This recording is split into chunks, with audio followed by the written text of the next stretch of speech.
Shalomi, welcome to today's session of the Housing, Communities and Local Government Select Committee. At this session, we're going to be looking at electoral policy. We've got a range of guests before us. Can I ask my colleagues to introduce themselves, and if anybody has any equitable interest? I'll start on that side. Joe, please. Harold Kensington and Bayswater. Chris Curtis, Milton Keynes North. Sarah Smith, Hyndburn. Maya Ellis, Ribble Valley. Nisharba Khan, Gillingham and Raynham. Will Forster, Woking. Luke Taylor, Sutton Chin. Lee Dillon, Newbury. Thank you. Can I ask our guests just to introduce themselves for the record, please, and hands up. Duncan. Hello, I'm Duncan Hames, the Director of Policy at Transparency International UK. Hi, I'm Lara Parisotto, Executive Director at Migrant Democracy Project. Peter Stanton, Chief Executive of the Association of Electoral Administrators. And Dr. Partha Patel, Associate Director for Democracy and Politics at the IPPR. Good morning. Elections always in the news, right? And it seems like a long time ago, July 2024, but elections and so many elections have continued to happen in last year and this year as well. There'll be many elections. You may recall at the last survey looking at public attitude to elections, so many people felt unhappy with the way elections are run in this country. A lot of people responded to the fact that they felt that misinformation online. Some people commented on how easy it was to vote and partake in elections. Obviously, a number of changes contained in the Elections Act 2022 around postal votes, around voter ID, around how many postal votes you can submit on behalf of people. On a scale of 1 to 10, with 10 being extremely healthy and 1 not being healthy, how healthy would you say the state of the UK's democracy is right now? Duncan, no pressure. Thank you, Chair. I'd give you a low number because we're here to sound the alarm today. Okay. A central premise of democracy is equality of voice.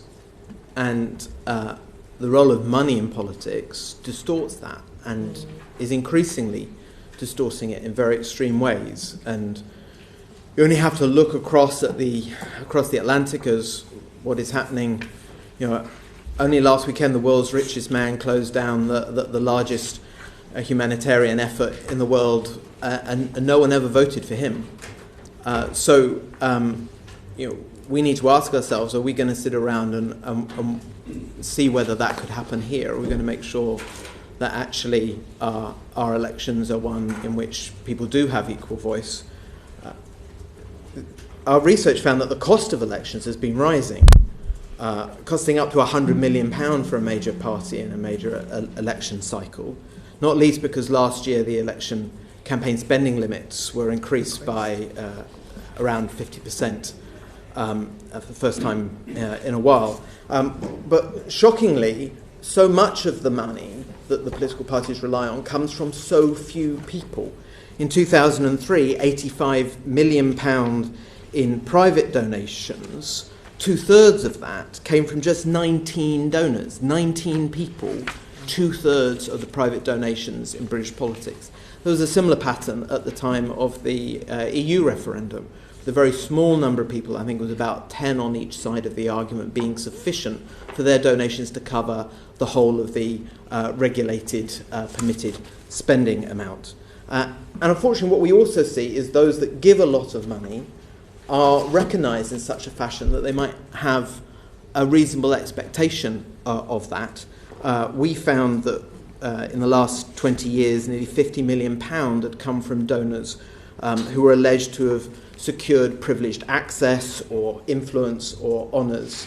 Indeed, there are as many major party donors giving over £100,000 in the House of Lords as there are bishops. If you've got the big party donors to sit together, to some extent they do sit together in the House of Lords, it would be a bigger group in the second chamber of our Parliament. So big money is very much here in British politics, and it's an affront to that premise that democracy is something in which we all have an equal voice. Lara. I unfortunately also have to give it a 1 because we're talking about residents that have no right to vote at all. We're talking about 4.4 million residents, your own constituents who are coming to your surgeries for immigration casework, transport, housing support, and are not having any say over who represents them. We cannot consider it a healthy democracy when there are millions of people who are not able to have a say, to represent themselves, to inform their own interests.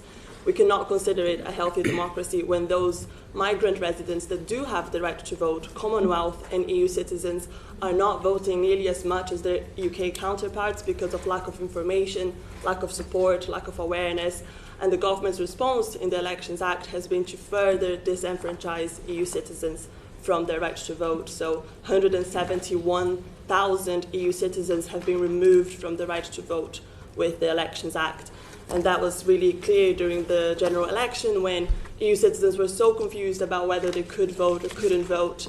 And we've spoken to many of you often who are not super aware of which citizens in their own constituencies can continue voting or not.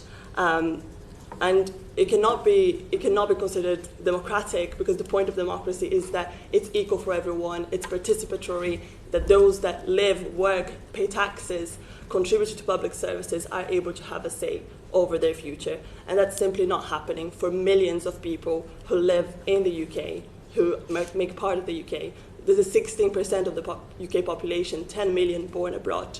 So these are a huge number of us who are our neighbours, who are often here, even in the House of Commons, who have naturalised as British citizens. But that democratic participation is simply locked away from too many of our residents. Peter. Just a wild question. I'll come from a slightly different angle. I would say in terms of the delivery of the elections, a 9 or a 10, because you can't knock the system in terms of those who are trying to deliver. I think they delivered against all odds. If you're talking about the actual system itself, then I think it's just 2, 3, 4, somewhere in that sort of region. The reason being is that, as all members will know, the current legislation is based on the 1872 Ballot Act and hasn't really changed. You know, there's a piece of paper and a pencil in the polling station, which works, but is not necessarily conducive with modern society, where many administrators, many returning officers have received an awful lot of criticism for not getting postal votes out the day following the application coming in, when in fact that's often because the applications are made before the close of nominations. There's a misunderstandings around the way the system actually works.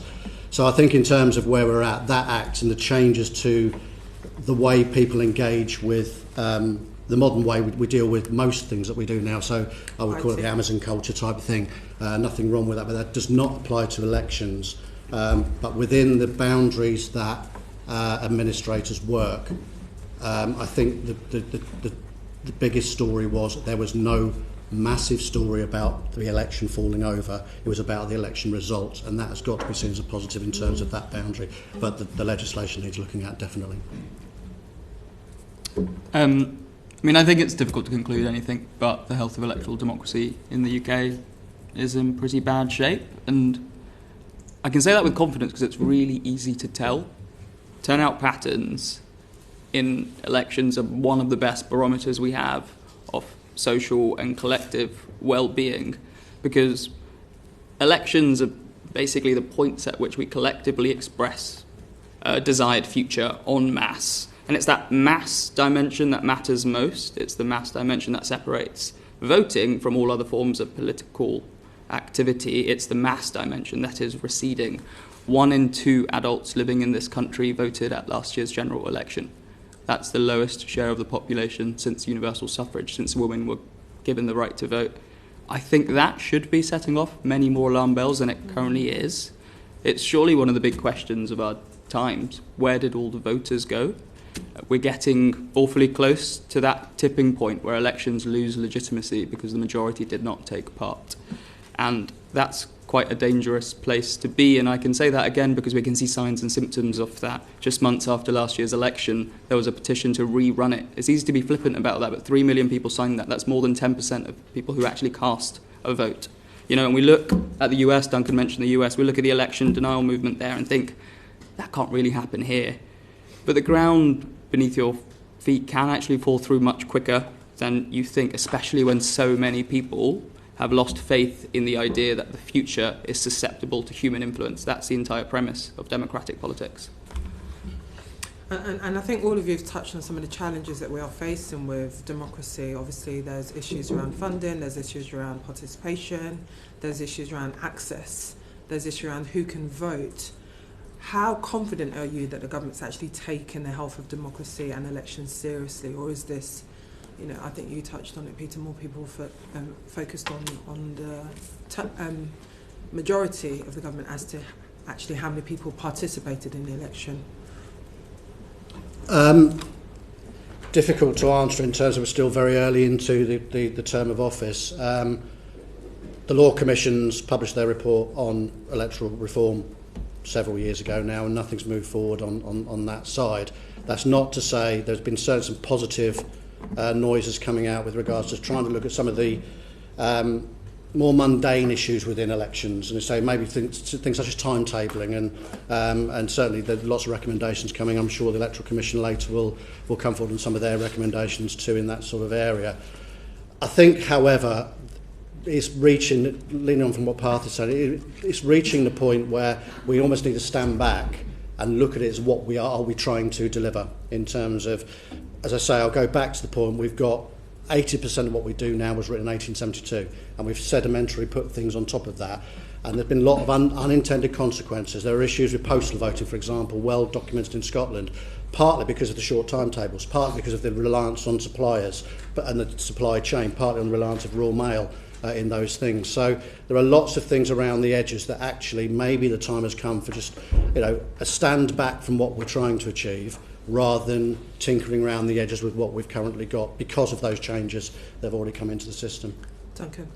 Thank you. Well, governments of all political stripes now have yet to act on the recommendations on the Committee on Standards in Public Life on this issue back in 2011, which called for a cap on political donations of £10,000 annually from permitted donors. And also had recommendations around how one might address issues around company donations, which perhaps we can come on to. But at least this government, which is in its early days, maybe we should reserve judgment for now, has a commitment in its manifesto to strengthen the controls around donations.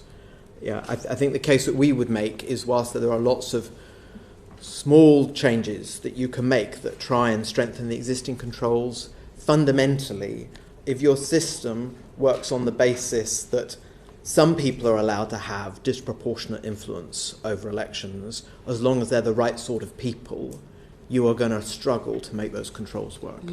I can assure you there was a really good shadow minister for democracy who made sure those changes were in the manifesto. Laura, what reforms do you think we should see in electoral law, both sort of in the short term and the long term, to essentially improve the integrity of elections? Yeah, absolutely. Well, Scotland and Wales have extended the franchise to 16-year-olds and also to qualifying foreign nationals, judging on the basis of lawful immigration status. So there is a system that is working within the UK that can be done in England and Northern Ireland as well. And in terms of how is the government responding to this, the fact that societies, countries, policies are becoming more and more diverse, more and more international. Other countries like New Zealand have extended the franchise to every resident after 12 months of residence. So many other countries across the world are adapting to modern societies that have immigration, that have a globalized population. With the Elections Act in particular, what was done was to remove voting rights of EU citizens, and now we have 3 tiers of EU citizens with different levels of voting rights. So you have EU citizens who arrived in the UK by the 31st of December 2020 and have secured some form of lawful status, that have the right to vote in local elections. Then you have EU citizens who arrived in the UK from 2021 onwards, who will only have the right to vote if their country of origin has secured a bilateral voting rights agreement with the UK. And so far, it's only Poland, Luxembourg, Denmark, Spain, and Portugal that have secured those bilateral voting rights agreements.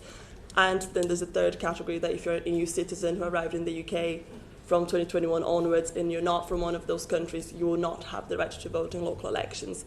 So we've seen the confusion in practice in many elections where people are just not aware if they can and cannot vote. We've seen it from politicians, councillors as well, who are struggling to communicate that to their residents. So the response to further disenfranchise residents to us is really problematic. And within that Elections Act is the pursuit of bilateral agreements with other EU countries. But again, there's always going to continue having some citizens, some residents who are going to fall out through the gaps and are not going to benefit from those bilateral agreements. I'm sure we'll come back to some of these points later on. Just moving on to transparency and funding, Joe. Thank you, Chair. So if I could start with Duncan, just to try and get a sense of the scale of the challenge. How, currently, what do we know and what do we not know about where money is coming from to political parties? There are two particular avenues whereby money can reach political parties and we cannot know who it has come from. One is through unincorporated associations. Since 2010, unincorporated associations have given over £40 million in political contributions. 95% of that has come from unincorporated associations that have not reported the source of their income. That's quite a lot of money to have entered British politics to not know whose money it was, or indeed, therefore, whether those were people who were allowed to give money to British political parties in their own personal capacity. The other route is company donations. And the PAPIRA legislation, which is quite old now, was drafted with this sense that companies were a separate legal personality with a stake in the future of the country that perhaps ought to be allowed to make political donations. But in practice, what we see in the pattern of company donations is these are privately held companies who are making political donations essentially on behalf of their owners.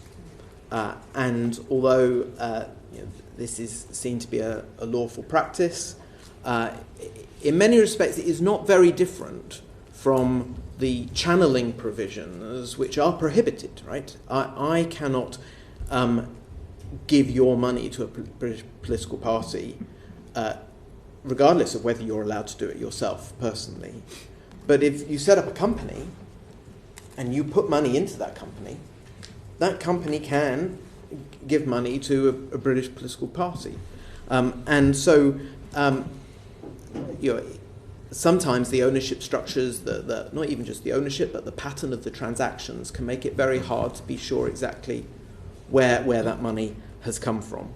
And it is, the back door is wide open to individuals who are not permitted to make donations to British political parties to use companies as a vehicle by which they could get round that rule. So just on the first category, on unincorporated associations, is there anything that would stop us requiring the permissibility checks that are required of donations that come regularly to political parties for unincorporated associations? No, I don't see any reason why you shouldn't make that requirement and indeed reduce the level at which unincorporated associations report their source of income of the order of £500 in a similar manner that one might make on individual donations. You could still have unincorporated associations making donations in that basis. It would just no longer provide this shield of anonymity around those that have put money into them. But at the moment, you could be a foreign billionaire and put money through an unincorporated association, and there'd be no requirement to report who that person is or to check whether they're a permissible donor. So for 95% of unincorporated associations, that has been the case, that they have not declared the source of that income, and the thresholds at which they end up doing checks are far too high for that to have caused that to be an obstacle to getting significant amounts of money into British politics. And then on companies, and I'll ask, but on companies specifically, you referenced the kind of, if you like, the idea that they had a British personality, a stake in the British economy. I think one of the proposals that has been suggested is you could tie the amount a company could donate to their British activity, whether that's profit in the UK or some other measure, Do you think that would be something that could prevent that loophole of kind of setting up a company purely for the purposes of bringing foreign money in? Well, we have certainly recommended that would be a modest change that one could make to try and address this particular risk. I mean, in the work that we do on anti-corruption and money laundering, we find that there are any number of ways to game rules which are designed to put restrictions on the way companies operate. So one could certainly try. But my sense is that ultimately, without material donation caps, companies maybe with a five owners between them, people co-owning a group of people owning a company, multiple companies with unclear who the person in significant control of that company is, that there would be many ways in which one perhaps might still be able to game that system, so long as we maintain a situation in this country where there is no limit to the amount that any individual can give. So just my final question for anyone is, so firstly, if you were to have a cap, I'm interested in views on whether there should be a cap, but if you were to have a cap, you would need some of these transparency measures to implement it, right? Because otherwise you wouldn't know necessarily where the money was coming from. So I guess that's for you, Duncan, then if anyone else wants to address the cap. Yes, absolutely. That was recognised by the Committee on Standards of Public Life in 2011, where they wanted to know the owner of the companies that were making donations. So, yes, I don't think it's a case of either or. I think the needs of the moment, as demonstrated not just in America, but there are many democracies in which wealthy individuals essentially seek to control democratic outcomes. Require belt and braces approach. Can I just quickly build on that? I completely agree with what Duncan says. I think you need both sets of measures because there are two problems in UK political finance. One is about the source of the funding and the other one is about the size of the funding. And I think we shouldn't really kid ourselves that undue influence can only come from beyond our borders. And if we fix the foreign interference problem, political financing in the UK is in a good place because it's not. There are sort of concerning trends in patterns of political donations over the past 20 years. The volume of money in British politics has grown. It's doubled in real terms since 2000. But more worryingly, it's become more concentrated. So the share of political financing in the UK that's coming from super donors, people giving more than £100,000, has grown and is growing quickly, actually. That comes with heightened risks of undue influence. That comes with heightened risks of corruption.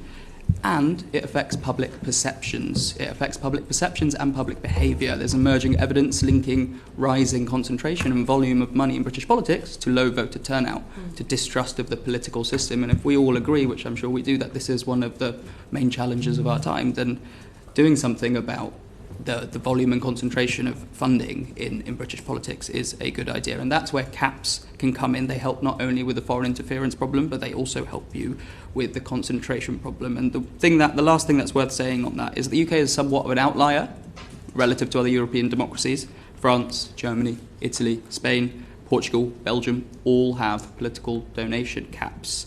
And it's quite popular with the public too, including with most reform voters. And that's worth bearing in mind. But would you not say that the public would also take umbrage in terms of having to fund political parties and political donations? So, in essence, political parties will argue, well, where will they get that money from?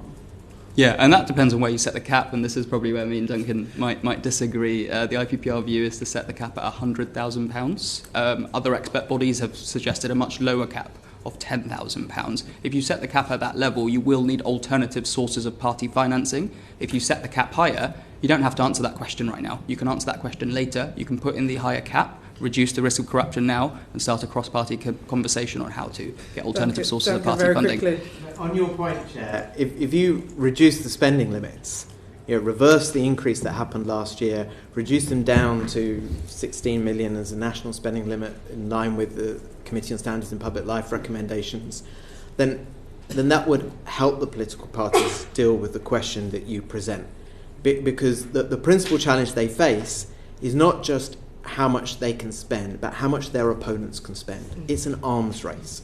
And if everyone has some restraint imposed on them in terms of this arms race, then it will help all politicians of all political parties break their dependency on these very, very large individual donors. Thank you.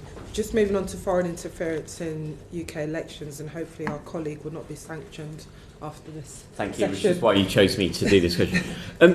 Foreign political donations are banned in the UK, but it's possible for foreign money to enter UK politics. That is the House of Commons library. That isn't a conspiracy theorist. The fact that we have that rule, but there are huge loopholes, I think is concerning. So I'd welcome your thoughts on the impact those huge loopholes are having and what should be done about it, and then trying to broaden it just not to be about money. But how serious do you think the foreign interference is in elections in the UK? Peter, Paul, Laura? I think one of the challenges we have is that it's become increasingly hard for the Electoral Commission to enforce the rules that we do have. The maximum fine that they can impose is, I think, now £20,000, which doesn't really compare with the current numbers we've been using earlier on in this session. They were stripped of the power in recent legislation to mount criminal prosecutions.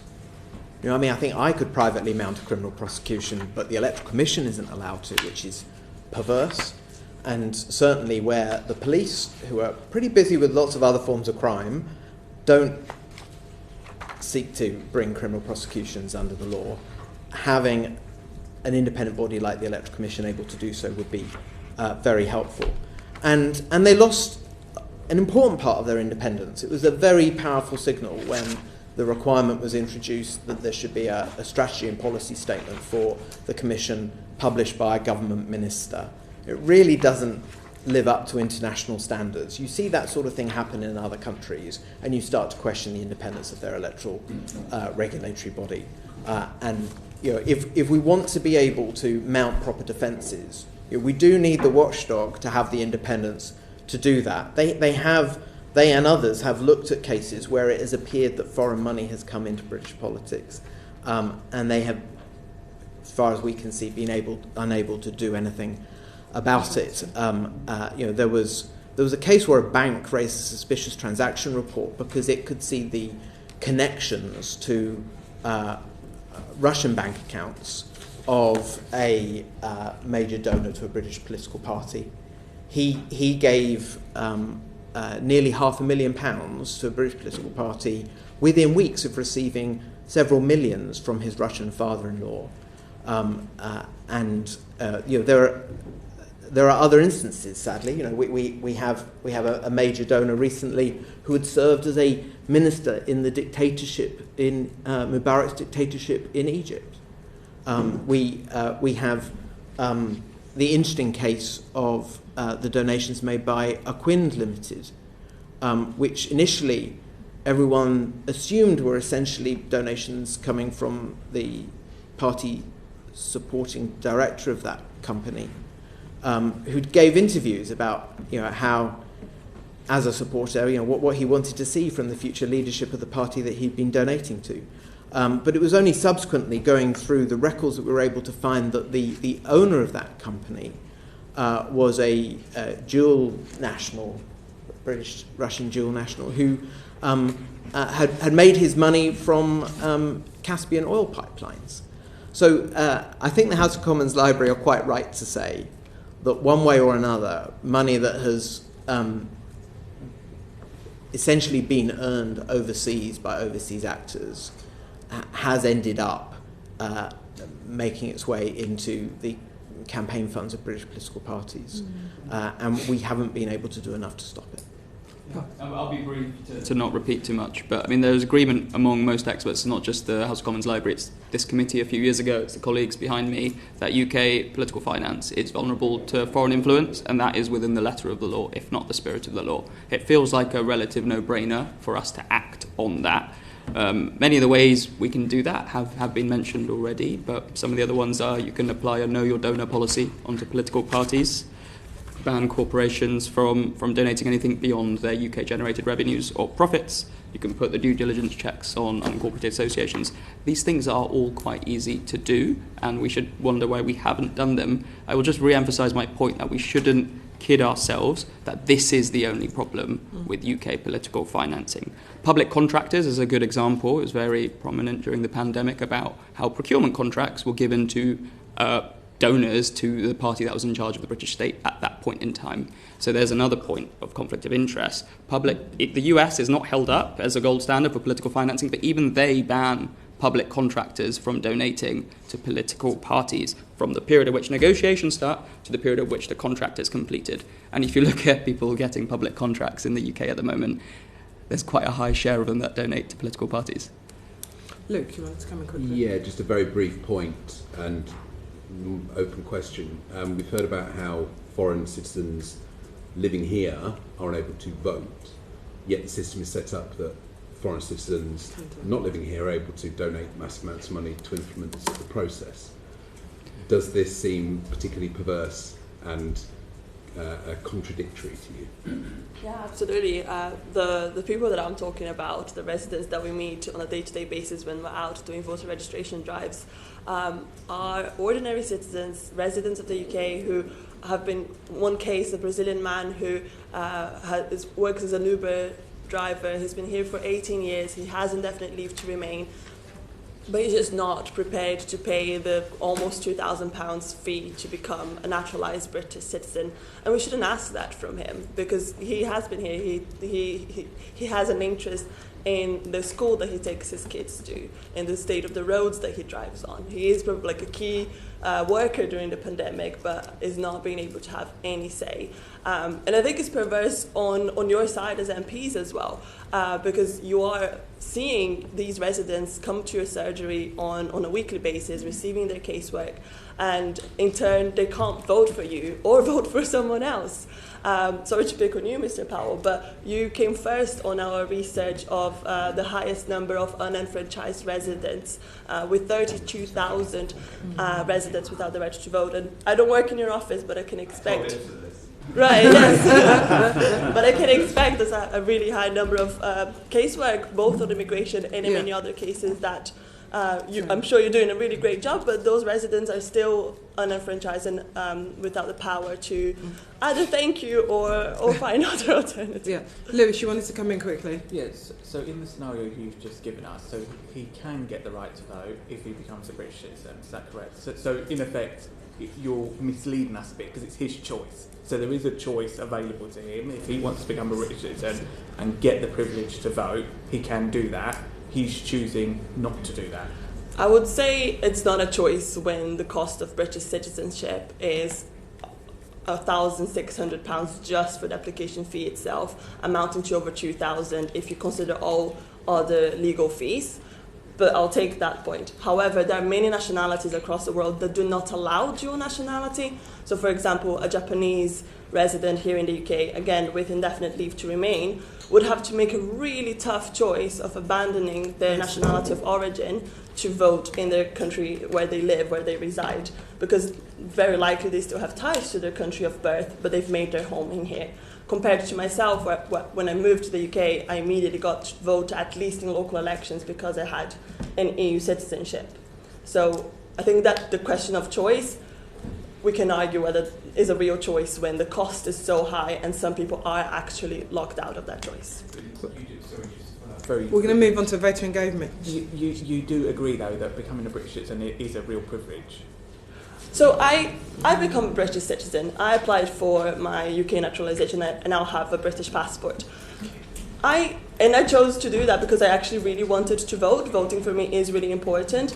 But I would argue from a personal perspective that choosing to become a British citizen should be much bigger, should be much more about cultural belonging rather than just wanting to have a right to vote. When a Commonwealth citizen counterpart that, just like me, decided to come to the UK, has been able to vote in general elections from day one of arrival. Thank you. Sarah? So you've obviously all expressed that deep concern that you have about the apathy and disengagement from the democratic process that we are currently witnessing. I'd want to just ask why it is that you understand people feel so disengaged and that's open to anybody that wants to. Again. Do you want to go? Yeah, sure, I'll go. I think from our experience is so much lack of awareness of voting rights. So we do regular voter registration drives where we go, for example, to a festival, a cultural festival. And when we're talking to Commonwealth or EU citizens, they simply do not know that they have that right to vote. And even when we're pulling up the gov.uk page that shows them that they have the right to vote, they're still doubting that because so little is done to promote that right to vote for them.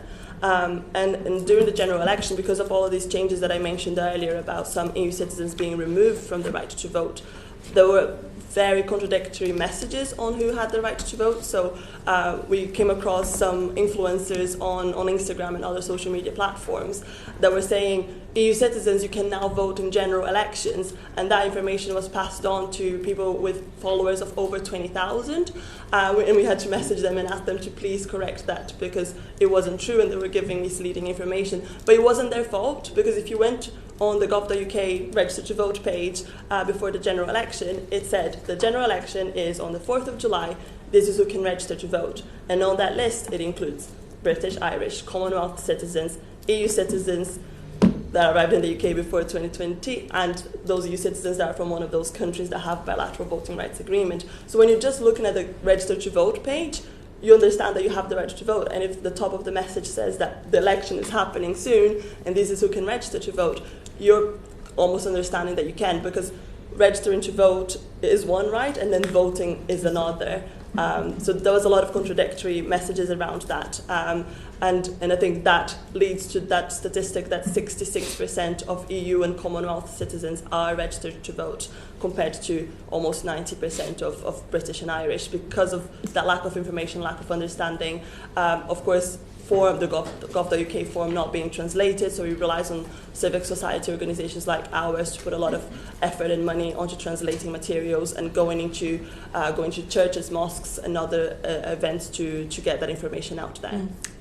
I might give a slightly different answer. I mean, this is a big question. There are books and books written on this, so trying to think about what I want to pull out. I mean, like all wicked problems, the causes here are multiple and complicated. But if I have to say just one thing, low voter engagement to a large extent reflects alienation from organised politics. And, I mean, to be frank, you all know this better than most people because you're on the other end of the ledger here.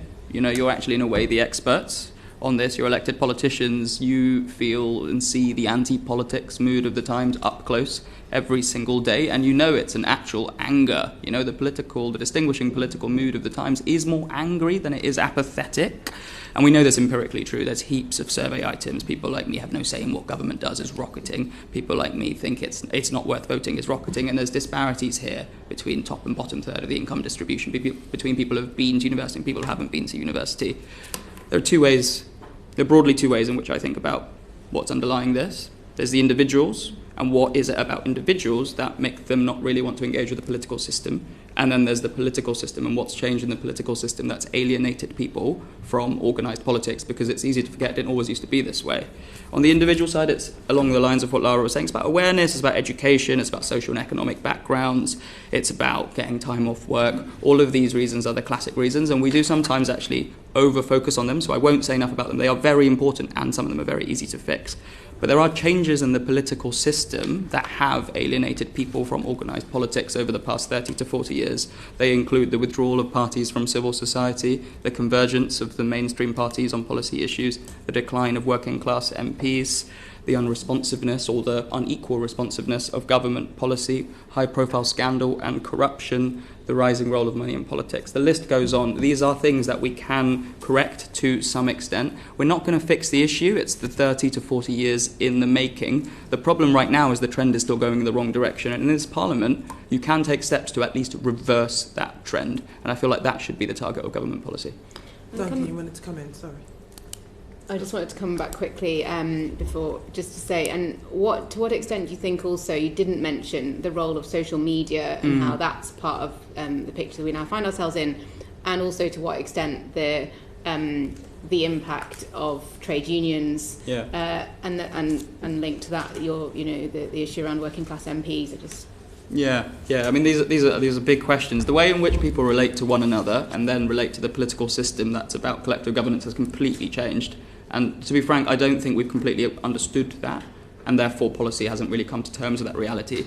The evidence is much clearer on the role of civic organisations like unions and churches, and what that does to mobilise people into politics in terms of their own psychology, but also their political behaviour. The evidence on how new media and information systems are affecting perceptions of democracy and what democracy means is much thinner. I think that's an active research question, one that we're looking at right now, but clearly it's important how we work within that new information system to try and rebuild engagement in democracy is a really tough question. I'm afraid I don't have a clear answer to that right now. I'll come to Duncan quickly. Thank you. On your question about why trust is so low, my bad news for you, to some extent speaking from experience as a former Member of Parliament, is that you're not judged by the public on your conduct alone. They judge the political class as a whole. And so effectively you're not just judged for what you do, you could be trying your best to behave in an upright manner and supporting good democratic practice. But you're judged on what you let others, or what you're seen to let others get away with. You know, especially when they're your own colleagues, but not even just your own colleagues, just as the way politics operates in this country. And so I would urge you to consider that it's not enough for your own political party or your own parliamentary local office to get your house in order. You need to persuade your colleagues across the House, or to sufficient of you to act in good number to address the issues that we've discussed today. Otherwise, the status of democratic politics in this country will still be held in disdain by many people who frankly, the surveys say they do assume that those with more money carry more influence in what is supposed to be decisions made in the public interest. I know exactly people believe that. Sarah, was there any more? I thought were you bringing in? I was going to do one more, but quickly. So just wanted to move to how you think we can improve levels of voter registration specifically and broader democratic engagement, particularly about amongst those who are less likely to register. But as we hear, actually it's across the board question now. I'll leave it open to your... On voter registration, introducing a form of automatic or assisted registration is the way forward. Again, the UK is very clearly an outlier here. I can't think of another liberal democracy that takes a laissez-faire approach to voter registration the same way we do. Automatic registration is very common in European democracies, most European democracies. I think there's about 30 democracies in Europe that do it.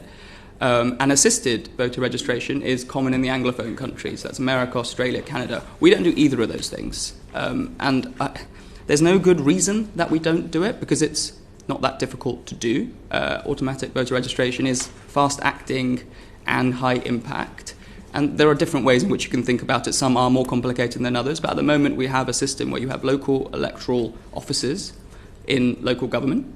And one way you can do is to give them more information sharing powers, so they can automatically register people themselves. Instead of someone having to write, saying, I want to register, they write to the person saying, can I register you? Or I'm going to register you, opt out if you want, or go anonymous if you want. That's very easy to do. That's being piloted in Wales right now. The Electoral Commission colleagues behind me might be able to tell you a little bit more about the implementation, but that is something I would urge this Parliament and this government to try and implement ahead of the next election. I think it comes back down to the fundamental way that we register people to vote.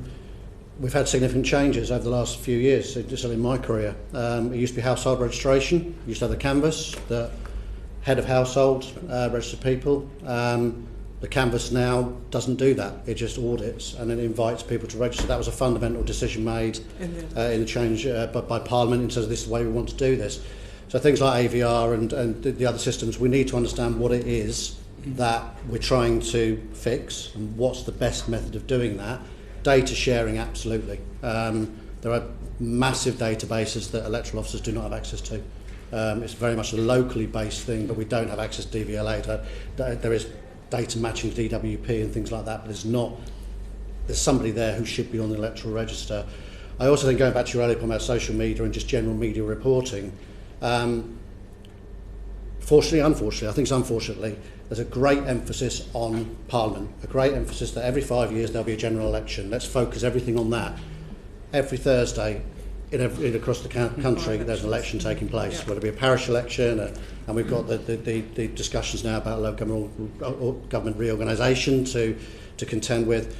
The whole issue around communications, colleagues on the panel have got far more experience and expertise in their areas, but across the board, it's about raising that awareness that actually voter registration is now, and then when the election's called, you can vote if you wish to do so. And I think we've gone away from that. Certainly statistics that have come out of the last few national polls suggest we're moving to event-led registration rather than it being the normal process. And that's because when individual electoral registration came into being, in the first 3 years of that, there were 3 major national events taking place and the registration levels were very high. I think we're now dropping down to the level of where there is that disengagement for whatever reason that might well be. So I think, it's a step back thing. Let's see what we're trying to fix and get the right system in place, because automatic voter registration is a sliding scale of providing data or putting people on the register, and somewhere in between is where we need to sort of consider where we need to. And I think just on that, Peter, just recognising the work that you and your colleagues do on a weekly basis, and the electoral administration is making sure elections function and we have a functioning, transparent democracy. So we do thank you for that. We're just going to move on swiftly. Luke and Chris are going to ask some stuff around voting reforms. Voting reforms, Democrat questions. Strap in. Okay, so I'm going to start with some numbers. I'm going to use 7 adults sitting on that side of the panel as an illustration here. So in 2023-2024, there are about 68 million adults in the UK, of which there were 50 million who were eligible to vote. So of the 7 people over there, only 5 were eligible to vote in the last general election, of which only 28 million chose to vote. So already we're down to 3 of the adults on that side of the table actually decided to go out and vote, of which 9.7 million voted for Labour. So we're down to Joe is our single Labour voter out of those 7 adults, representing all the adults in our country, which resulted in 63% of seats and a crushing majority for Joe. Is that a functioning electoral system?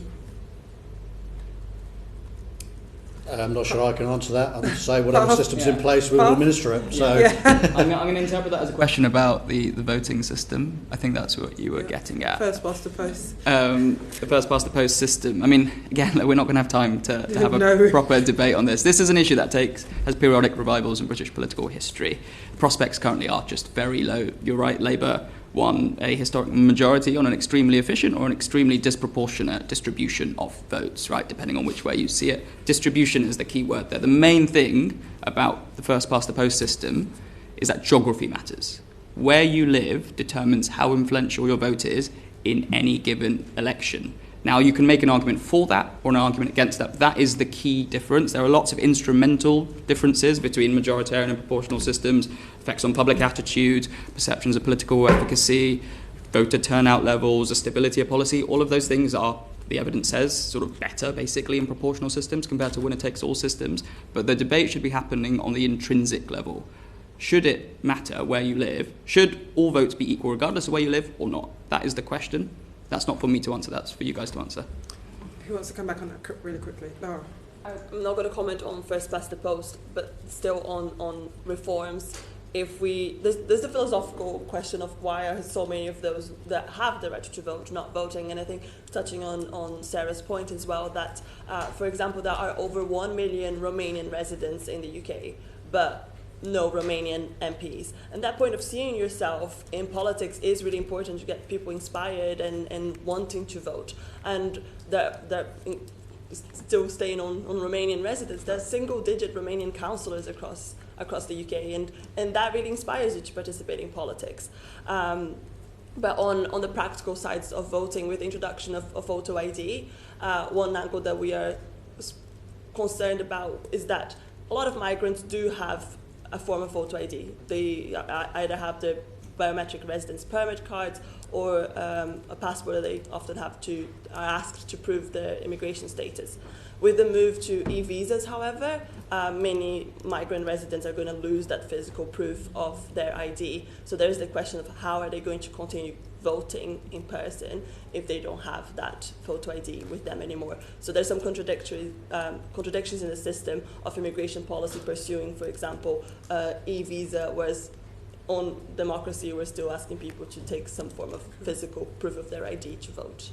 Luke, are you good on that? Move on to it was a question about the electoral system, but and I'm not going to ask about recommendations because I think we could go into the weeds there. Peter, the work of the electoral administrators, and I think we touched on it in PACAC the other week, changing the voter system would obviously have a dramatic impact on how counts proceeded, how long it takes to declare results. Do you see challenges around that? Do you see public perception with the speed of results? Maybe we want to explore the impact of change on those issues. First past the post is a simple system to count, as we all know. Sort and count. Very quick results can come out as a result of that. It's not the only system that has been used or is in use in the UK. And certainly STV system in Scotland, local government elections, had the old SV system, alternative vote system in London, for example, recently, which is obviously now gone back. First past the post. I think very much comes down to the practicalities of what's being delivered. If we're talking, say, take an STV system, that's incredibly complicated because of the sharing of the votes, and that may lend itself to electronic counting as it's done in Scotland. In Northern Ireland they don't. They actually count that by hand, and that takes 4 or 5 days sometimes. So in London, my experience of that, it was a reasonably straightforward system that had the 3 contests taking place at the same time, one of which was the proportional system. So I think the system, the administration of it will adapt to whatever the system actually is, and there will be a reality that says if it was STV, for example, that came in for a UK parliamentary election, the results will not be there at 2 o'clock on a Friday morning after the polling the day before. There will be that period. In terms of how voters will take to that, then that's just a communications issue about how the process actually works. So I think it's fair to say whatever system is approved will be administered as efficiently as it can be in the circumstances. Chris. Thank you. Just a few questions, if that's okay. Lara, firstly, you talked there about the impact that voter ID laws have had, or you expect to have on migrant communities. Firstly, do you think overall the introduction of voter ID has had a positive or negative impact on the participation of migrant communities in British politics? And secondly, do you think the Electoral Commission and the previous government have taken those kind of concerns seriously? Thank you for that question. I think, as I said, there's a general fact that migrant communities are more likely to have some form of ID because they're asked for that all the time. But what we've heard when we're out with communities is, what if on the day of the election I have a pending immigration case and all my documents, because you have to send every original copy of your documents to the Home Office, and as you probably know, that can often stay with the Home Office for months. So again, there's elections every Thursday, so what if on the day of the election you don't have any form of ID with you? And yes, we promote voter authority certificates, but that's still a difficult message. So that on itself is something that's going to disproportionately affect migrant residents.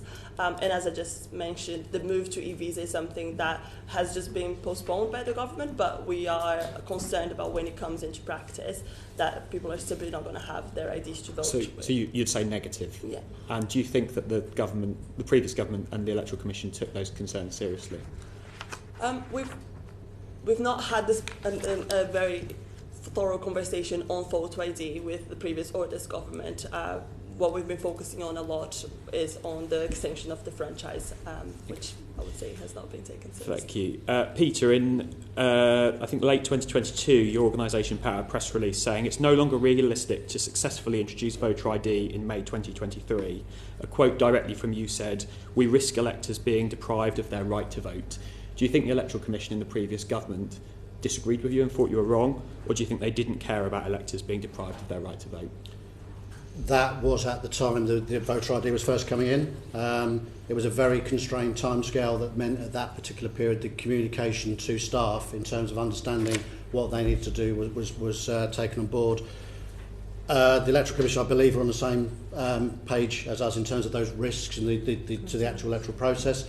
Decision was taken by government to proceed. So administrators can only deliver what they can deliver at those elections. I mean, we'll ask them in a little bit, but I don't believe they came out and ever made those comments publicly that they have those concerns, did they? We felt at the time it was getting the speed of that introduction was potential to give risk to the process. That's why we came out publicly and had expressed our risk, our concerns that actually there was a significant chance of risk coming in. As it happened, nothing did happen. So, in terms of the safe delivery of those particular elections was. Thank you for doing so. That is what I think many of us expect from independent organisations like yourself, and would expect from the Electoral Commission if they also had the concerns that you mentioned. PARF, we heard in our inquiry recently at PACAC that the Electoral Commission recommended these changes in 2014 because of risks of personification, despite the fact that there was little evidence of risks of personification, and this because they were worried that there was a public perception of personification happening, despite their evidence showing that that was very far down voters' priority lists for concerns about elections. Do you think that it was reasonable for the Electoral Commission to recommend bringing in voter ID in 2014, and do you agree with the logic that they used in making that recommendation? No, so some of that is new information to me. I certainly can say this: I don't agree with the logic of that. Look, the aims of increasing the security of electoral processes and increasing voter confidence in those electoral processes is perfectly legitimate and should be pursued. But the introduction of voter ID as a means to that, to me, reflects a profound misunderstanding of where the threats are coming from, to put it plainly.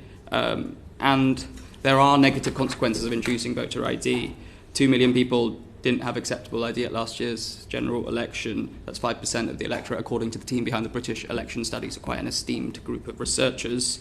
So whether you like it or not, the introduction of this policy has unintentionally caused voter suppression. We can debate the size of that suppression, but not the fact. So, final question, if I may, Chair. Given that view, do you think it's given that view, and given how I think there's a lot of cynicism about a lot of the recommendations the Electoral Commission has made on this, how much trust do you think we should be giving to the Electoral Commission's current view on voter ID rules? Well, I don't know what their current view is on voter ID rules, so I can't comment on that. The Electoral Commission, I think, is a body that does demand trust for elections to perform legitimately. And I'm of the view, I think, as Duncan is, that they should have more powers and much greater independence. I think the removal of their independence with the new statement that the last government did was a significant issue, and the paring back of some of their powers was a significant issue. But I'm not in a position to comment with expert views on the actual Electoral Commission as an institution itself, I'm afraid. Brilliant. Thank you. Just lastly, just mindful of time, colleagues, and responses from our guests. Looking at voting age, Maya. So this government's obviously continually committed to introduce legislation to lower the voting age to age 16. Dr. Patel, I believe you just recently released a report sort of very much in support of that, saying that it would build a norm of democratic participation. So just the question to all of you is sort of what would the main impacts and opportunities be of lowering the voting age to 16? Happy to say something that, as I said earlier, Scotland and Wales, when they extended the franchise, they did it together for 16-year-olds and for qualifying foreign nationals. And in their own impact assessment in Scotland, for example, for both those surveyed were in favour at about 79%. So I think if the government is to extend the right to vote to 16-year-olds, would be ideal to use that opportunity to also extend the franchise to every other resident that does not yet have the right to vote. We constantly meet families and 16-year-olds who may be from the US, Brazil, Ukraine, who will not be enfranchised either at the age of 16 or 18 and beyond if that is the case. And especially when you're in school and some of your colleagues will have that right to vote and you will not, something so big is going to happen to your friends and you're still going to be excluded from that can exacerbate social exclusion and not a good democracy for those in certain spaces. I was going to say, sorry, from an administrative perspective, I think what we have to do is learn from Scotland and Wales. They've done it, so England shouldn't reinvent the wheel as far as that's concerned.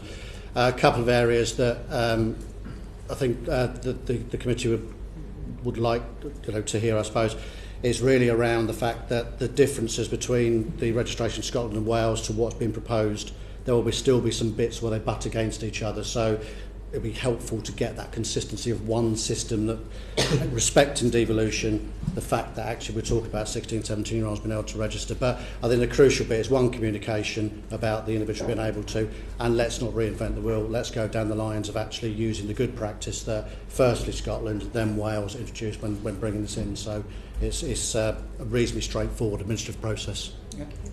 I can be super brief. I can see very few reasons not to lower the voting age. I think all the arguments against it are essentially condescending opinions of 16 and 17-year-olds, and that doesn't stand up, to be honest. Our social norms already and our laws already allow these people to leave school, get a job, pay tax, get married, have a child. It's strange that we don't let them collectively express a desired future.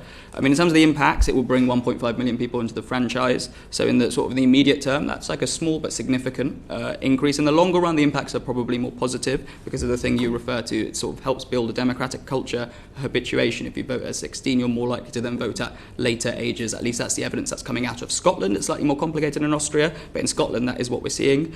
Greece and Malta also do it, so there's not too many countries. It's worth remembering the UK was one of the first countries, I think, to lower the voting age to 18, so there's something it can do by lowering it to 16 and leading sort of a movement on a global stage on that. And there's something, I guess this is the last point to end on, there is something strange happening at the moment with democracy and young people.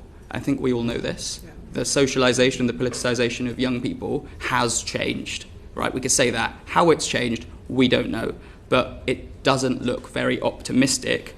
And for this government to go out and sort of lower the voting age, that would be quite a powerful move to try and say, okay, we're going to sort of do things a bit differently now. Can I just ask one follow-up around that? Is that where do you think the discussion needs to sit about what we need to do alongside that in terms of whether it's education, whether it's community engagement? What needs to sit alongside that to make that a success in terms of voter engagement and kind of participation at that age? I think it is really powerful to have that education still happening in schools. And speaking from my own personal life, is that when you're in school, when you're receiving information from teachers, you're the one as a migrant child that brings that information to your parents. We're not in spaces that are allowing themselves to build the democratic, political, civic knowledge. So extending the right to vote to 16-year-olds alongside extending it to all residents will be really powerful, because those newly enfranchised 16-year-olds from various countries will be able to give that information to their parents as well, and that will build democratic participation for everyone.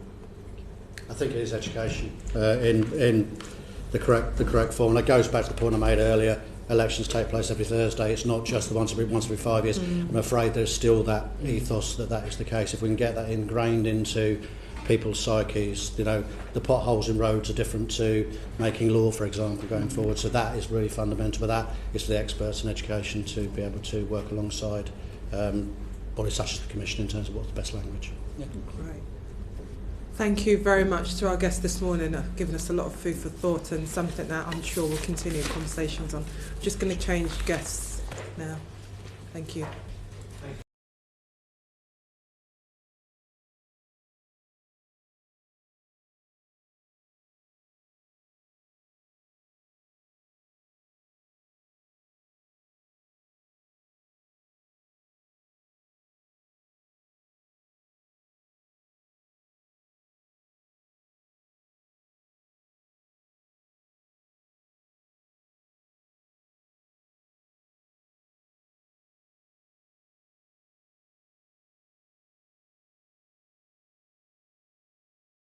Running a bit behind, but we will make sure we get through the questions. Can I just ask our guests just to introduce themselves for the record, please? I'll start with Laura.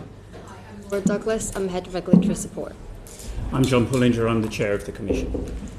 Vijay Rangarajan. I'm the Chief Exec of the Electoral Commission. Tom Hawthorne, Director of Policy and Research at the Commission. Great, thank you very much. Going to start with Luke in terms of our questioning this morning. Good morning and hello again. So I'm going to start off on echoing some of the questions we asked in the previous section, so around monitoring and regulating the financing of political parties and campaigning organisations, it's worth adding in the UK. So we heard in the previous section around some of the restrictions on what the Electoral Commission can do in terms of limits of fines, can't bring criminal prosecutions, and then limits on police time and effort to investigate. I guess I mean, the question I've got written down here, which is quite a good way to frame it, is has the way that political parties have been funded and how that has changed in recent years made it difficult to oversee and to police? And how are you adapting to those changes? Legal framework in which we're operating is out of date, overcomplicated and inconsistent. So that creates a big series of challenges for us. And I think political parties need to be commended for the effort they put in to comply with the transparency regime that's in place. And I mean, thanks to their efforts and the efforts of Laura's team here, we have very high levels of compliance with the regime. However, we have seen over the last 10 years or so quite dramatic drops in public confidence in the transparency of the political finance regime to very low levels. We see the whole system within which we're operating changing very rapidly, and there's a real need to future-proof the system for changes which are still very much in progress, and you've heard a lot of that from the previous panel. And we also have a series of weaknesses that were there at the beginning that really do now need to be addressed if we're not to face some even more damaging consequences for public trust in the system. And that seems to me, or seems to us, to be the key metric that we should think about. I mean, if you like, I'll invite Vijay just to say a little bit more about some of the reforms we think we should put in place now to address some of those issues. But that's the kind of opening point, which is yes to your question. Thank you very much, Chair. As John said, public agreement that spending and funding of parties is transparent has fallen from 37% in 2011. It's now down at about 15%. So that really is a significant issue in terms of public trust, whereas trust in other parts of the system is quite high. That one is going down. We've made and have been making for a long time 3 core recommendations since about 2013. I think you heard about these from your previous guests. The first is on company donations, that it should only be able, a company doing business in the UK, as is currently the case, should only be able to donate as much as its profits, essentially, over the last year or so. That would have a significant effect, and we've been suggesting that, I say, for a long time. The second is on unincorporated associations, which are possibly even worse a problem than your previous guest set out. Any 2 foreign nationals or more abroad could set up an unincorporated association in the UK, and by law they are a permissible donor at that point. The transparency requirements on them are really very low. We do not have to publish, and they do not have to make public, the name of the person who's responsible and directing, and they don't have to be permissible donors themselves, those who are donating in. So there's a number of things on unincorporated associations that we do think need to be changed in the law, and this is primary legislation, to bring them under the same kind of controls as other donors and the same kind of transparency as other donors. And finally, again, your previous guest touched on this, the Know Your Donor checks by political parties who do a good job in trying to check what they can. There is more they can do, and there is more that we probably need to do to look a little bit behind some of the donors coming through.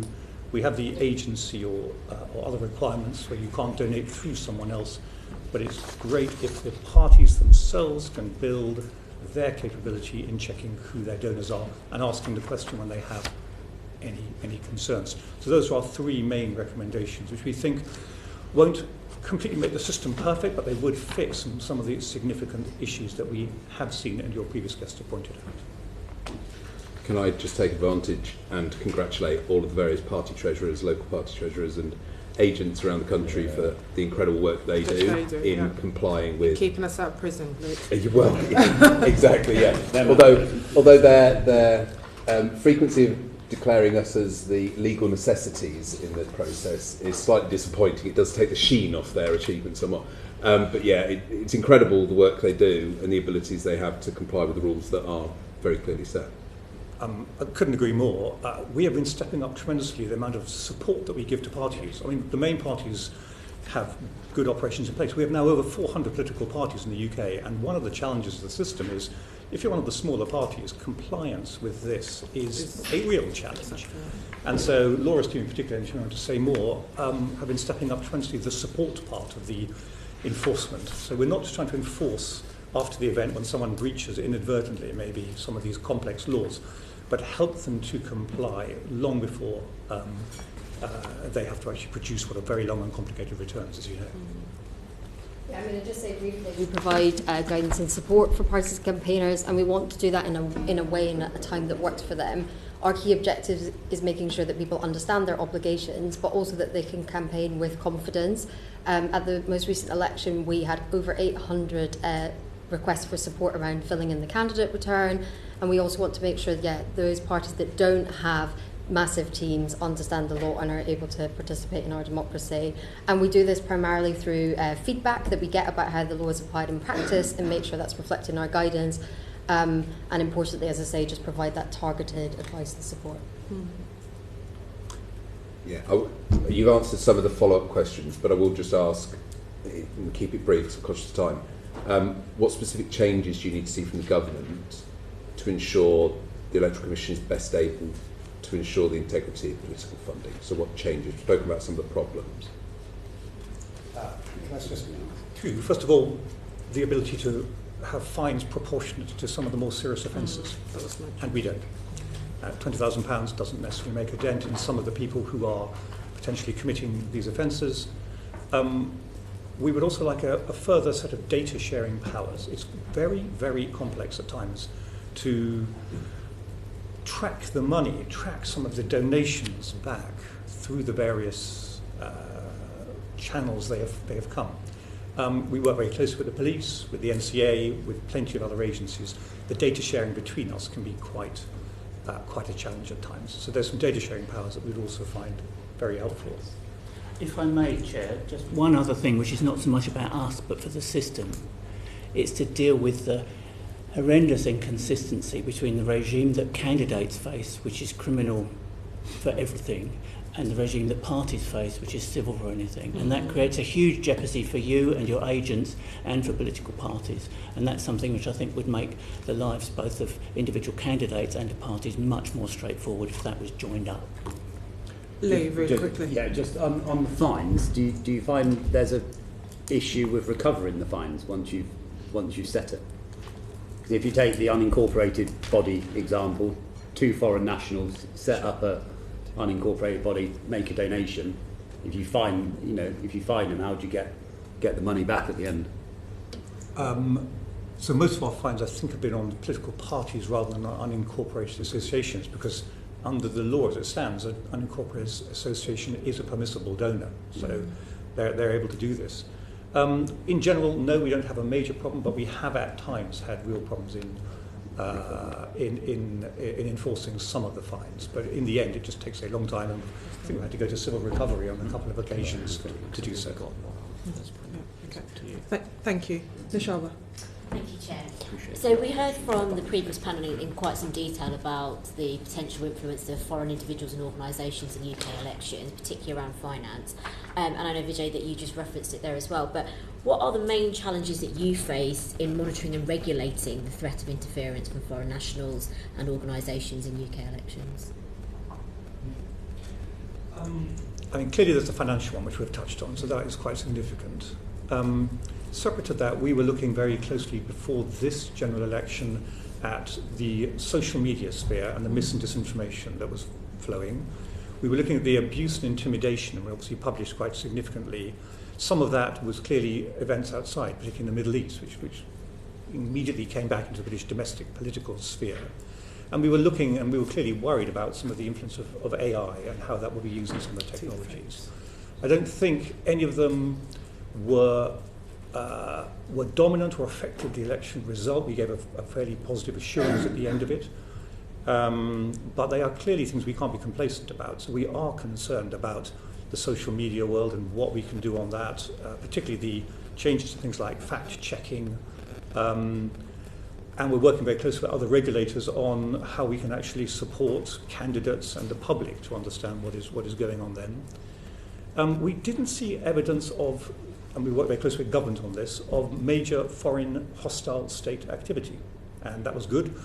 Clearly, it's another possibility, and so with the Defending Democracy Task Force, we're very plugged in to try to do whatever we can to support. And then finally, just on mis and disinformation, there were deep fakes. There was a significant amount of people saying they had seen mis and disinformation in our post-poll report. Where we came in was if we saw mis and disinformation about the electoral process, and there was some, we would try and contradict it very loudly and very clearly. Things like, you don't need to bring a voter ID. Yes, you do, and here's why and what you've got to do. And so we will take a very clear stand on that. Overall, therefore, it wasn't a massive feature of the election, but it's something that we're going to include in our next corporate plan, which will stand for the next 5 years, because we think, looking to elections around the world, this is an increasing set of challenges. I was on Teams call with my Australian colleague this morning, who needs to run an election before May, and they are really concerned by some of the challenges coming their way. So we're working with partner regulators around the world to see what are the challenges and what can we do about them. Thank you. And just in terms of, obviously you've picked out a few things, the hostile states, the use of social media, do you think that the UK government is suitably equipped at this point and legislation is there in place to be able to deal with that going forward? And how can we close that gap? What more should we be doing for future elections? Well, let me start if I may. I mean, one thing we think is really important is for the electoral system to be seen as part of our critical national infrastructure. And with that kind of designation comes the full support of the state and the resources at its disposal. And we have had some very active and supportive engagement, as Vijay said, with the Defending Democracy Task Force and the various agencies that can get the intelligence to help us understand what's going on. But there is investment needed that we'll come to maybe later in this conversation. But it underpins the corporate plan which we'll be putting forward for the next 5 years at a whole series of levels. Our electoral system has been underinvested. And Peter Stanion mentioned the electoral administrator point of this. I mean, the system is run on a shoestring, and yet it absolutely matters that it is run well for the success of democracy and the kind of health of our futures and the institutions that enable the state to function effectively. So that's the step up we think we need to see over the next few years. Just one final question going back to donations, and again I know Vijay that you did touch upon this in previous comments, but how urgent do you think it is that we close that gap, that the government takes action to close that gap, particularly for unincorporated associations and the potential threat of foreign donations that we might see? We've been making that recommendation since 2013, so we'd very much like to see it in place as soon as possible. I don't think it's urgent in the sense of, it's got to be rushed through Parliament, but in the next piece of legislation, we're very much working with government on what those provisions could be. They are complex. They will need proper scrutiny and debate and consultation with the many people who would be affected, not least the parties, and we've been discussing this in the various political parties panels as well. But they have been a long time in gestation. Joe, is there anything you wanted to add? So just for clarity, so you feel like there is consensus on unincorporated associations, transparency over who is donating and requiring permissibility checks for, as would be if they were a regular donor, so that, is that right? Those would be the two things where you feel like... Well, there's those two, and the restriction on company donations as well. I don't know whether there's consensus about that, but the recommendations we have made consistently, the Committee on Standards in Public Life has made consistently, and those arguments were put forward in debates, for example, around the National Security Act that came into force quite recently. So there's certainly a consistent line of argument put forward. But as Vijay said, if it comes before the House, it would need to be debated and scrutinised thoroughly and properly. Thank you. Electoral reform, Chris. Thanks. I'm going to focus on voter ID, unsurprisingly, or there's a few other bits of this section. So firstly, given the comments that were made by Mr Stanion in the previous panel, I think he sort of implied that you may have shared some of the views that he was bringing up at the time on the change to voter ID laws. Do you think that was a fair characterisation? Do you think you made those views known, including publicly, at the time, and if not, why not? Well, as an organisation, not individuals, obviously. My recollection is that we've been very clear publicly and with the government that the introduction of voter ID needs to meet three tests. The first is that it meets the test of providing assurance around security, which is where our initial report came in. but only if it met the test of accessibility. And I can recall the phrase that I certainly used in committees was one person turned away is one too many, and it's got to meet that test. And the third test is workability, and that's where Peter Stanley and his colleagues come in. It's got to be something that's introduced in time and in a manner that can be effectively administered. So our position now is there is still work to be done, and particularly around the accessibility test. Local authorities did a magnificent job in 2023 and then in 2024 of administering this effectively. We need to make sure they have the resources to continue to do that. But there were people turned away, and we need to take action to ensure that is minimised and ideally that no one is turned away. So there are three things we think need to happen. The first is the list needs to be expanded of acceptable forms of ID, and there are certain groups, so young people, there's the young people's Oyster card that could be included. Unemployed people were more likely to be discouraged from voting than others, so there's the DWP card that many of them have that could be made part of the list, expand the list. The second one, it was referenced in the earlier panel, was the voter authority certificate. That was a very clunky thing. Make that much more straightforward and ideally digital, so people can get it very easily. Quite a low take-up of that, wasn't there? Yeah, very low turnout. Yes, because it was clunky. And the third one, which would deal with the question of people having their documents away, and I recall witnessing at a polling station I went to someone in exactly that position.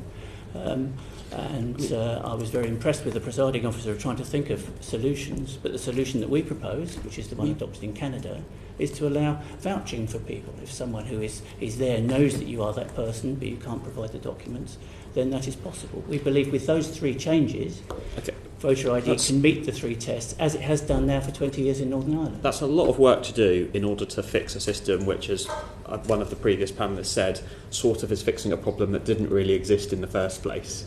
I think is not an unfair characterisation. And I think the reason I phrased the previous question in the way that I did is because what many of us through this process found interesting is we felt like the Electoral Commission was not acknowledging the problems that were being faced as we went through this process. So let me give you one example. On the night, please correct me if you think I'm wrong on this, but it's my best recollection, at 10 p.m-ish, straight after voter ID laws came out, the Electoral Commission put out a press release before any data had been collected, before anyone had done any work looking at the impact that had happened towards people turning people away. The Electoral Commission put out a press release saying that they thought the first elections for voter ID laws being brought in had been well run. Now that was widely interpreted by the press, as any comms professional would have told you, as being tacit support for the voter ID law changes and not challenging some of the problems that may have arisen from that before we'd have had any time to analyse whether those problems had come about. So I think what many of us find quite concerning is that the Electoral Commission wasn't performing its purpose properly and correctly challenging some of the issues that came along during that process. Let me just explain, I think, a little the two things. One is a press release, you're absolutely right, 10 p.m. on the close of poll, which was looking at the entirety of the poll and how it had run. Had we seen long queues outside polling stations and people turned away because of the voter ID checking, that would have been a real problem. That was a problem we identified in advance, and with the AEA and other administrators, and local councils, we made sure that the polling stations were. But you knew how that press release was going to be interpreted, right? Like you knew that press release was going to be interpreted as the big the big change that was made to our electoral system that way. That's gone fine with no problems. We didn't know that at the time. And broadly, we saw what was going on in that day, and we had people in many of the counts and polling stations, and we thought that the implementation of voter ID in the polling stations, I said, did work broadly well. We then, of course, did a full-scale piece of work analysing what had happened, and we published that late last year in a standalone report on voter ID, doing, Mr. Kess, I think exactly what you're asking us to do, which is analyse the policy, go through all the numbers, and we did a major piece of public polling research as well to find out not just who was turned away at the polling station, but who was put off by the voter ID requirement. We then made a whole series of policy recommendations to try to improve it, which John set out, so I won't repeat that. But I think there was a degree of assurance that we should have given on the night of the poll about the entirety of the poll. it wasn't really about voter ID specifically. It was saying, look, we've just been through quite a snap general election in the middle of holidays in parts of the UK, in quite a heated environment politically, which you all know as well as we do, and it worked well. Witness the fact that I think we had no challenges to the results, and we had a tremendous amount of, if I can put it, losers' consent exhibited that night, which is a fundamental part of our system. So I think I would stand by the fact that we think those elections were well run, and broadly did indeed reflect very much the will of the people who voted for them. But we do not minimise the fact that we should have come back, and we've made those recommendations on voter ID very specifically in the standalone report. Yeah. Okay, final question from me. I'll try and word this. Over the time when these debates were happening, so let's say 2013 to 2024, was there any communication between the previous government and the Electoral Commission that any reasonable person would have considered as pressure being applied by the previous government in order to make the Commission, in its communications, more favourable towards the voter ID changes? I would say absolutely no to that, certainly during my time. I've been in post for nearly 4 years now, and no. Okay, but it'd be good to... Had there been, we would have resisted it. It'd be good to have confirmation that that was not the case over the entire period as well. Well, I would be astonished if it were. I can only speak from my own experience here. Well, Tom, you were here at the time. Do you want to respond? Absolutely not aware of that. And I think certainly while the elections bill was being debated and as it went through Parliament, we briefed Parliament on our views and concerns about some of the risks relating to the approach that the government was taking on voter ID. So we made those points clear to Parliament at the time the bill was being debated. Yeah, and the predecessor committee did look at that as well. Nishalba, really quickly. Sorry, two very quick questions for me. First one, John, I think you mentioned some of your recommendations that are going to be coming forward, which include, for example, looking at unemployed people who are less likely to have that type of ID. Has there been any further work done on socio-economic background and the connection to voter ID in terms of having those types of identification? Yes, that probably was the conclusion of our voter ID report. We looked, and Tom may want to come in on more of this, we did quite a lot of checks about which groups were more or less affected by voter ID. I think the strongest correlation that we found was actually with socioeconomic class. C2DE, definitely there was a correlation with them finding it more off-putting and less likely to have voter ID. So that was one of the reasons for. And again, most of our recommendations we're trying to make based on the evidence what we've then seen in successive elections. That was one of the reasons for the recommendations of broadening the list of voter ID and which ones should be chosen. Sorry. I think the other groups that we've identified through our research that are much less likely to have already accepted forms of ID include people who are limited severely by disability, and then also people who say that they are renting from a social landlord. So just in terms of the conversations we've had today around people feeling disenfranchised or feeling that they don't, have a say in their political system and wanting to increase the number of people voting, particularly from, for example, particular backgrounds, ensuring we get that involvement. Do you think that, in your opinion, voter ID is helping or hindering that? Well, I refer to some of the comments made by the previous panel. Many of or most of us are required to show ID in all kinds of situations now, and particularly migrants and some of the others who are otherwise potentially disenfranchised here. And to that extent, I don't think it makes a difference one way or the other, so long as it's not too restrictive. And I think that has been the complaint we've had throughout, that if you make a very tight list of voter ID, it's indefinitely going to put those that have it in one box, and those that haven't will be disenfranchised unless they make an extra effort. So we very much favour thinking more broadly about particularly the people who are struggling with the policy, and Tom's outlined that, and our research goes into quite a bit of detail, and think, so what is the ID that those people can bring to enable they're not put off? If I could just add one thing, I think the proposal to have a digital ID would also be really important. We've made that recommendation. It looks very much as if the government is thinking about such a thing, because it came out in, I think, a recent paper from the Secretary of State for Science, Innovation and Technology. That would make a significant difference. The other thing is communication. We ran a major communications campaign before the general election to make sure that awareness was as high as possible and preferably uniform across the UK. Another one of the concerns that we had was that in areas like Scotland, which had never had an election with voter ID, awareness could be significantly lower than, say, Northern Ireland, which, as John says, has had it for 20 years. Actually, we got to about 90%, the high 80s to 90% uniformly across the UK. And that was important partly for the legitimacy of the process. And finally, we do think this will bed in to some extent. We've already seen it in Northern Ireland in particular, where it's been there for 20 years. People do turn up and the rates are very low of rejection. So Parliament having put the system in place, we can tweak with the list and that will definitely help. Final point, the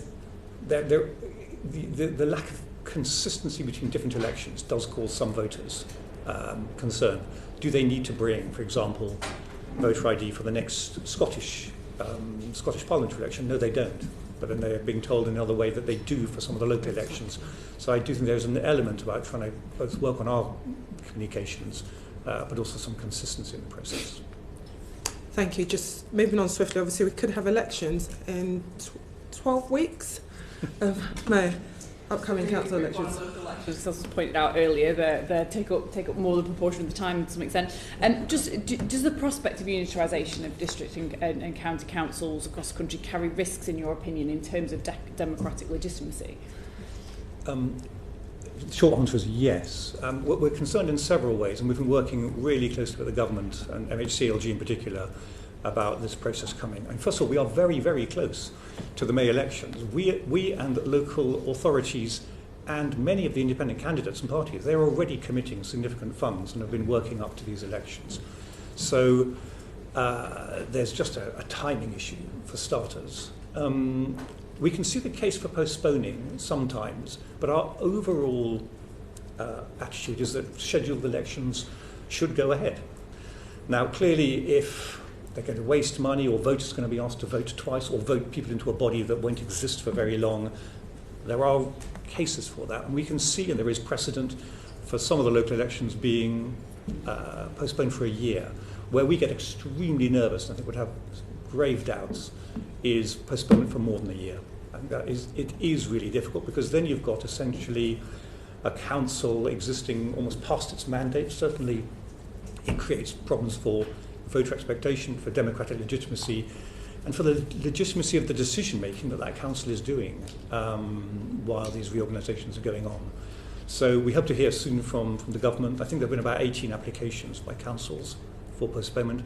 My understanding is the government's not going to accept anything like that number, but there has to be a really strong case for postponement, and I think it's got to come back to, are we confusing voters, or are we actually helping voters vote for something meaningful at the time?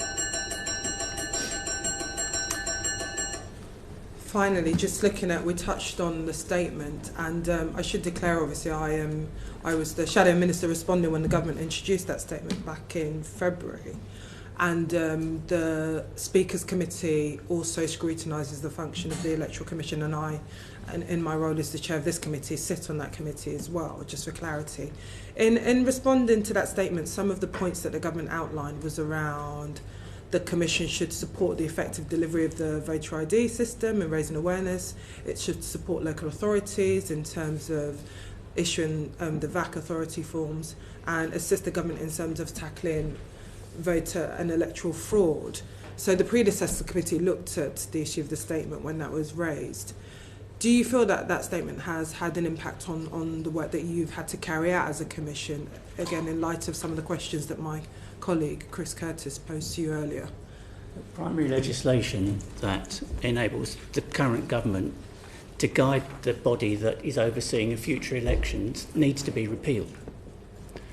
And the current statement that was made by the government, the Commission considered it, but decided to carry on acting independently because of the overriding requirement that to assure public trust in what we do.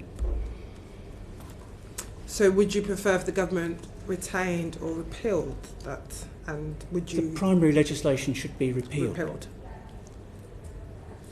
Just to Have you done any internal assessment with your staff or of any chilling effect that that statement has had, or noticed anything that happened differently?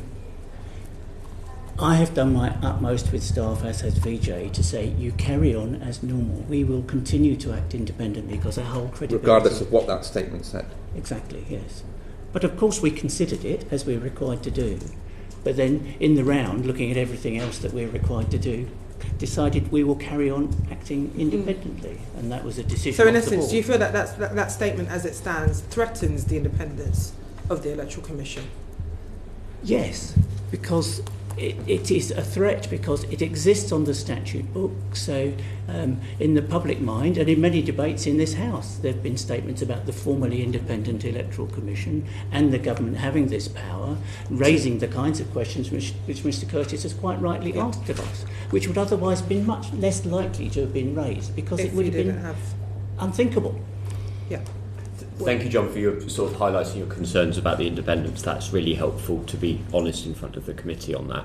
I think this panel's been really useful, but the previous panel has highlighted the concerns with the electoral law. We as candidates know the electoral law system is not helpful, not fit for purpose. If we as a committee recommended to the government that they do a comprehensive review of electoral law and work with you and other stakeholders on it, would you welcome starting from scratch because the system isn't fit for purpose? Well, I don't know that we need to start from scratch. I mean, as Peter Stanyon referenced in the previous panel, the Law Commissions of England and Wales and of Scotland have done a significant amount of work at the invitation of the government, which gives us something to start from, which is a properly consolidated, up-to-date picture of law that actually fits together rather than does not at the moment. So we don't need to start from scratch, but we do need a fundamental review that thinks of the electoral system as an entity and as part of our critical national infrastructure. Thank you. I think at a time when we are looking at the issues around trust in politics and trust in our political system, it is right that we have an electoral system